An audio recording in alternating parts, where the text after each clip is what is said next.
kaligtasan mo sa Alerto 24. Ilang matataas ng uri ng armas at hinihinalang shabu ang nasamsam ng mga otoridad nang salakayin nila ang isang compound sa Imus, Cavite. 4 ang arestado. Si John Consulta, naka-Alerto 24. Sa bisa ng search warrant, pinasok ng mga tauhan ng Cavite Police ang compound na ito sa Malagasang Imus, Cavite. Sa loob ng target ng mga bahay, nakita ang ilang matataas na uri ng armas tulad ng machine gun Beretta, rifle Sterling submachine gun, caliber 45 Llama pistol, Walther pistol caliber 40, Smith & Wesson 30 revolver, mga magazine, sniper scope, magazine vest, holster at iba't ibang klaseng bala.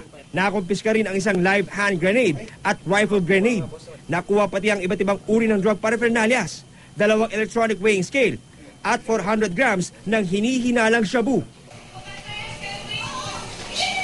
Naaresto ang 4 na suspect na kinilalang sina Henry Durilag, Cynthia Lavinia, Jimmy Jesse Carpio at Larry Guemo. We are checking also with other police unit, no?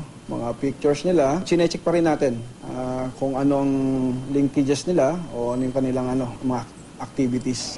Naging mailap sa media ang mga suspect at tumanggi magbigay ng pahayag. Tiniyak naman ng Cavite Police na palalakasin pa nila ang kampanya kontra sa loose firearms lalo pat papalapit na ang panahon ng eleksyon. To report yung mga activity na may napapansin sila, mga may armas, mas magiging epektibo kami kung ando yung pagtulungan ng komunidad. Ayon sa Cavite Police, isa sa ilalim sa ballistic examination ang mga na-recover na baril para matukoy kung nagamit nga sila sa iba pang mga krimen. John Consulta, nakatutok, 24 oras.